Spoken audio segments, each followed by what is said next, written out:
gotta be kidding me. There's a reason why we call this guy Gavin Newsom. Because, listen, I ran against the guy for governor in California. I know this guy to the extent that he's a coward. Didn't want to debate leading competitors against him. He thought it was unjust that Californians would vote to recall the guy by petitioning to do so. And now what is he doing? He's saying, hey, if Donald Trump gets rid of the $7,500 electric vehicle tax credit, then we will reintroduce electric vehicle tax credits in California that previously expired, but we will exclude Tesla. You know why? Pure politics. Now, in fairness, Elon Musk has put his nose as far up the political spectrum as you could potentially get. So I understand that. In fairness, I totally get it. And now, Elon has become an enemy of the left. And this is Gavin Newsom's agenda, is he wants to run a presidential campaign under the premise of doing whatever it takes to show he is only for the left. He is not for what's good for California. He's not good for what's good for Americans. He stands for what's good just for the party of the left. That's why in California, just to show you how extreme this was, when they had the recall election, the Democrats said, vote no on the recall and leave the replacement candidate blank. I want you to think about that. Rather than having a backup candidate in case Gavin Newsom got recalled to replace him as another Democrat, they would rather vote no. That's because that's who they are. That is the party of Gavin Newsom. They would rather make a point and say, hey, forget about the fact that California is one of the largest manufacturers of electric vehicles because of Tesla. Let's forget about the fact that Tesla is the largest manufacturer and best manufacturer and most profitable manufacturer of electric vehicles in North America. And quite frankly, let's forget that it is a homegrown American company that will also likely be a pivotal part in manufacturing humanoid robotics in the long term, in the future as we innovate and move forward. Let's forget about now using politics to punish innovation. And let's instead focus on Gavin Newsom's presidential campaign. So let's take Californian tax dollars and go subsidize Ford and GM so we can have more Volts driving around. Or you know what? Let's subsidize hybrids, which you know what that means we're going to subsidize? Toyota. Which, don't get me wrong, Toyota makes fantastic cars. But Gavin Newsom is not rising to the occasion here. He is stooping to the level of ridiculous politics. Now, don't get me wrong. You could say that Elon Musk has done that as well. And trust me, I've disagreed with that. And I know why Elon is doing it. Elon is doing it because he realizes. I want you to think like 5 steps ahead for a moment. This is how Elon thinks. He's a 5-step ahead thinker, okay? So let's go 5 steps ahead. 5 steps ahead, what does Elon Musk see? He sees China taking over full self-driving and, yes, and full self-driving and electric vehicle manufacturing. Why? Because their labor is a fraction of the cost of American labor. That's why they've got a plant in China. But now they're getting beat at their own game in China because Elon basically helped innovate the electric vehicle and battery infrastructure in China with the help of the Chinese. And now they're using the inroads that have been made in supply chains and manufacturing in China against Elon, and now they're starting to restrain some of the support for Elon. Notice how you're not getting a lot of new factories popping up in China. You're from Elon. Yeah, you're getting an expansion in Shanghai. Don't get me wrong. It's not like it's a full shutdown, but it's not going to be the way it used to be. And that's okay. That's because they want to prop up BYD and some of the other manufacturers that are honestly killing it in China. They can manufacture much cheaper. Keep in mind, if it weren't for tariffs, dude, we're stuck in a gondola, man. Oh, we also got so close. Yeah, fist bump. And apparently, it's good luck if you get stuck right by one of the posts. No, like on the wheel. Like on the wheels. Okay, yeah, we didn't get lucky on that one. But anyway, so what you really have to think about is the five steps ahead that Elon is thinking. If China, I was going to finish the thought of, if we didn't have tariffs already against China, we would all be driving Chinese vehicles. They are good now. The manufacturing has gotten good. Look at the iPhone. It's a perfect example of Chinese manufacturing. It used to be Barbie dolls in China. Now it's complex electronics. The gimbal that I'm using right now, DJI, all Chinese. The droney that's in my back. You want to take that little droney out? Let me show everybody the little droney that's in. This thing's freaking awesome. Just unzip it. It's not in the big zipper. It's in the front zipper, in the little one in the front. But I want you to think about this. So what is Elon's fifth step ahead? I'm going to pick up on that because I think you got the droney there. Oh, you got candy in there too. If you want some candy, you can munch on that. Yeah, it's like 9 calories a piece per one of those Sour Patch Kids. It's actually not bad if you're counting calories. 9 calories a piece, that's not bad. There it is. There's the DJI Neo.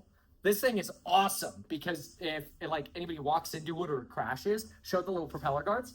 Just hold that thing up flat. There you go. Look at that. And you can put it on follow me mode. How good is it?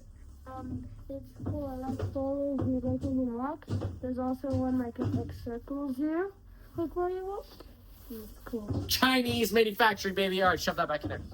So the 5 steps ahead. Think about this. Why did Elon go so political? Frankly, because in his 5-step ahead plan, he has to. Because if it were not for Donald Trump's at least promise of protectionism, you wouldn't have the promise of tariffs against Chinese manufacturers. You wouldn't have the promise that we are going to try to stop China from getting to South America because then they are on our doorstep. They go into Brazil. Then they go into, who knows? I don't know, Mexico, obviously. That'll be the next doorstep. That's already where the other manufacturers are, right?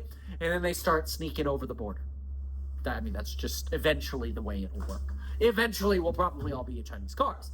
Elon Musk thinks, hey, if I could delay this for 5 years or more, maybe I could actually get FSD to where it is ready for full self-driving because it's just not yet. So he's buying himself time with Trump. The 4 years is exactly what he needs to buy himself time with Trump. That's why he's sitting and camping out at Mar-a-Lago all the time. It's because actually it's good for the survival of Tesla. That's why people bid this stock up so much. Now look, it's overvalued. I have a much smaller exposure to the stock than I've ever had before. And I think I'm going to have plenty of buying opportunities buying low, but I want to DC it because I think it's a great company. And I love the people who work for Tesla. I think the valuation's a little high right now, but that's okay. Look how beautiful this view is, by the way. Oh, yeah, it is. But anyway, think about the pettiness, though. The pettiness of Gavin Newsom. Gavin Newsom is so freaking petty that he wants to start his 2028 presidential campaign off with, I will make American companies my political enemy, even though they contribute to California GDP, California jobs. Environmentalism, which is what you should be encouraging if you're on the frickin' left. He would rather take political prisoners and say, hey, I don't need to stoop to that game. If Donald Trump gets rid of the EV tax credit, all he would have to do is, I will include all electric vehicle manufacturers. And you know what? I won't even play politics. Teslas will get it as well. Have some balls, Gavin Newsom. But he doesn't. Weak person. So I think this is, once again, an embarrassment of California. It's sad. California should be encouraging innovation. It should be encouraging more tax credits to expand the building of robots in California. In fact, that's what we're doing with robohack.ai is we're hunting down robotic investments. We've got a great one we're doing due diligence on now. I'm already invested in it. I think it's fantastic. Robohack.ai. We've got like a few slots left. We're closing that next Tuesday. And then I think in 3 weeks, we're closing out House Hack, which is crazy that round's almost going to be over as well. It's coming up close and fast. We got Black Friday coming up. Boy, it's just a busy season. But look, I hope you're having a wonderful time out there. I saw this and I just about vomited. In case you are wondering from a technical basis, Tesla did lose the 347 level. Bitcoin has also, been on a little bit of a downtrend. It's almost like you kind of priced in that Michael Saylor was going to buy, a bunch of multi-billion dollars worth of Bitcoin, and now you're hitting the sell wall a little early. Not unusual. I think it becomes unusual if we start losing the 90s and the 80s threshold. And then you start scratching your head going, okay, was enthusiasm fully baked in? In fact, if you look at the Alpha report this morning, what did you see in the Alpha report this morning? In the Alpha report this morning, you can get it at meetkevin.com/alpha, right? In the Alpha report this morning, I said, I don't know, futures are up so much, I kind of feel like all the good news is already baked in. And what happened? The Qs, straight down into the close. You went from like 90 basis points, 1% up almost, to 16 basis points up at the close. Enphase held, Supermicro held, because they're not, their valuations are so freaking cheap, they kind of have to. And they're cheap and they're fundamentally good. They're fundamentally growing. So that's very exciting. Now, What else do we want to think about? This is just the midway point. Okay, so we actually have another half to go. How crazy is that? Yeah, midway point. Let's go. Yeah. Oh, we're stuck. I guess we have to go halfway down again. Anyway, so shout out to Whistler, by the way. Beautiful freaking place. I don't know. The first couple days were a little tough because we were a little lost. But now that we're not lost, how do you like this place compared to Park City? Park City is still better, but this place is good. Park City's still better, but okay. All right. Well, I like it. And I think the more familiar, we haven't even tried the Whistler Mountain yet. So, we got some work to do. Except, someone said that the greens were all steep on the Whistler Mountain. Yeah, we don't want the greens anyway, though. Take you on all the blacks. No, I choose one of them. You don't ride the blacks? What do you ride? I want a freshly groomed black. I ride the blues. You ride the blues? Oh, okay. I like the blacks. Anyway, so, okay, so now, look, when it comes to politics, I am curious, well, politics and also this tax credit. I do think it's bad for Tesla that they are getting rid of the EV tax credit. I'm not a fan of that. And I said that. I've maintained that position for a while. And it makes sense. It is, it's going to make these vehicles more expensive. And I'm telling you, look, okay, I've had every model of Tesla, I feel like there has been, almost. The original Roadster. The model, my Black X, that I got in 2017. And you know me, I've been making videos on Tesla since 2017 about how amazing this is. And how great this company is. Like, I never want to feel like I'm ever anti-Tesla. I could be temporarily anti a euphoric valuation, but not anti the company ever. Don't do that. That's bad. So, this company has the best vehicles that exist. Not necessarily the highest, like, finish quality, right? That's what Lucid's trying to go for. They're going for, like, the whole Porsche experience. But I don't want to Lucid, okay? The self-driving, they got all the LiDAR and stuff. Oh, this stuff isn't even enabled yet. This is a joke. I mean, one day they'll get with the NVIDIA technology, maybe when NVIDIA's ready, but they're not there yet. NVIDIA's basically fully priced anyway. You're topped out on some of these Mag 7 names. But what you really ought to think about is these are the best vehicles. But this economy is getting tighter.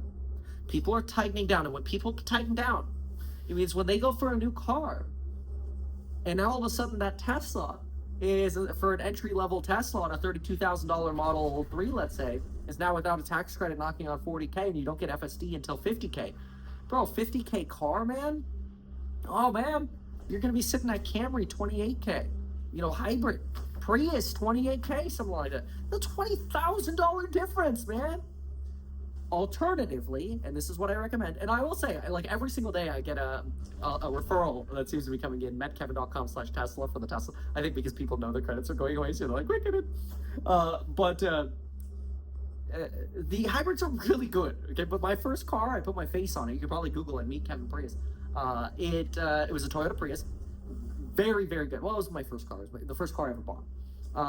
Very, very good. But I will say, I feel like I prepaid for $6,000 worth of gas because I could have had a $22,000 car and had the same thing. But there's also a little bit of an image that used to go with having a hybrid. Now that image is sort of bestowed on the EVs, although it's a little torn now because of politics and Elon lately. So I don't even know car image anymore. But it will make these vehicles more expensive relative to other cars, and in an economy that is slowing down, it is slowing down. It is slowing down. So I just want everybody to be careful about this. This morning I made a video. I was talking about home equity lines of credit, and everybody's like, "Oh my gosh, you're putting debt on your house! Oh my gosh!" I'm like, dude, first of all, you need to get educated.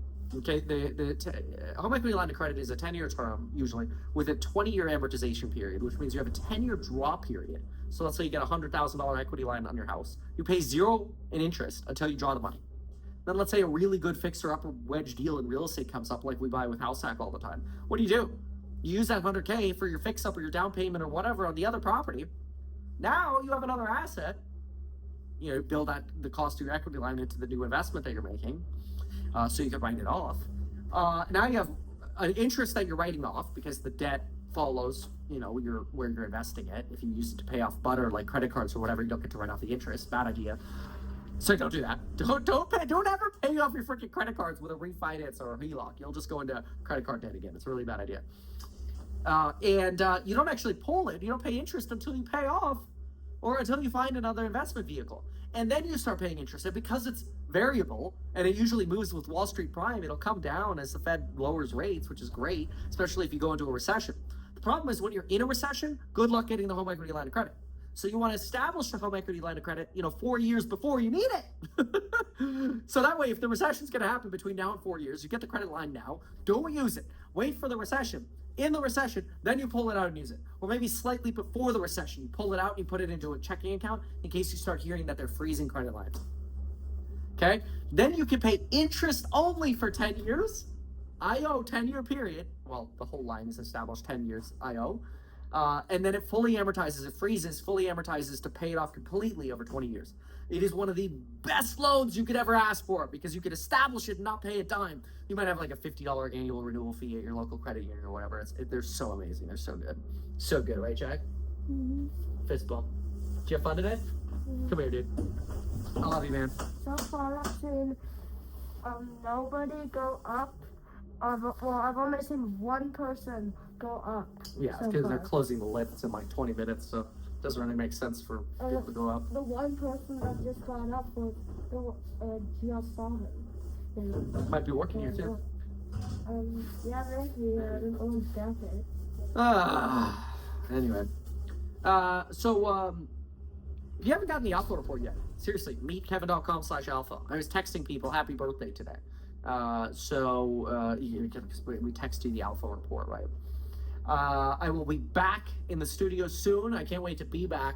I've got a lot of big plans for the channel, content production, and I was actually, a spoiler alert, and leave me a comment down below. Let me know what you think about this. Give me a whole lot more live streaming on the Market Live channel. So if you're not subscribed over there yet, just type into YouTube, Meet Kevin Market Live, and you're going to see a whole lot more live streaming over there. Because I want to just cover more topics during this sort of lame duck session, and I really like live streaming. I mean, hey, when Lex Friedman pays you money to shout you out on your live streams, maybe you're onto something. I always say, let the market decide what you should do, and boy, oh boy, that might be a way of the market telling me I should do something. So, I don't know, Jack, what else is there to cover? I mean, treasuries did great today, yield curve reinverted, it's freaking ridiculous. It just delays the recession, right? So if you want, what is that? Neil Kashkari said it's appropriate for the Fed to consider another rate cut next month. Let's go! You get the notification right at the end of my video. Okay, I guess I get to keep yapping for a little bit. So this is actually interesting. He's been a little bit of a bear. He's been a hawk. Why is Neil Kashkari saying, yeah, I don't think another rate cut is appropriate? That's very interesting. He's seeing something. I don't know if it was the Chicago Bears. Get it? The Chicago National Activity Index this morning that came in a little bearish. Very bearish. It's been bearish. But I don't know, man. I don't know. I think they know things are getting ready to hit the fan. So, and I don't want them to. I don't want to be the bear. I want to tell you it's all good in the mood. I'm sorry. Wait, they aren't in order. This is 137. Yeah, no, they're not in order because they were paying. Jack, how much alcohol is that today? 0. 0, yes! Yes! I just know people are going to leave a comment. Hello. Yeah. All right. Oh. All right, buddy. So, I think that about does it. Sorry, get out of your way there. All right. So, what else? I think that's it. That's all we got. I mean, another rate cut. You know, they keep saying it's going to be a 50%, or what is it? I think this morning, as of this morning, when I looked, we were sitting at about a 59% chance. I said in the alpha report, chance of 50. And I think, a 59% chance of a 25 basis point cut in December. I think that's almost guaranteed. I think they realize that those 2 months of job revisions were really bad, and they keep trying to tell us that everything's fine because I think they're trying to ride high off of the Trump optimism for the economy because they're hoping that businesses start hiring. Because if businesses actually ramp up, then they don't have to ever go bearish, right? That could happen. Every business starts going, oh yeah, okay, we were holding off on hiring. Hire. And then all of a sudden, you get a banger jobs report, you know, for the first week of December, which is, you know, in a week or two here. You get a banger jobs report. Well, then yields will skyrocket again. And people will be like, see, GDP is fine. You get a bad jobs report, man. It's just gonna, I mean, they might even go 50 again. If you get a bad jobs report here, you could end up seeing a 50. Crazy. So, we'll see. That'll be, you know, they say, oh yeah, we're not data point dependent. We're just data trend dependent. Yeah, right. We get a bad jobs report this December. Watch. I'll call it here first. You're getting a 50 because they will freak out. So, anyway. All right, we're gonna wrap this up. Hello. Oh, amazing. We're gonna drop off here. There we go. Yes. Thank you so much. Oh, I appreciate that. All right. Let me turn this off. Anyway, thanks for watching. We'll see you all in the next one. Jack, you want to say goodbye too? Bye. Oh, and shout out to Darian. He goes by Dory. Dory, because Dory at Blackcomb, Whistler Mountain. He was great. Thank you.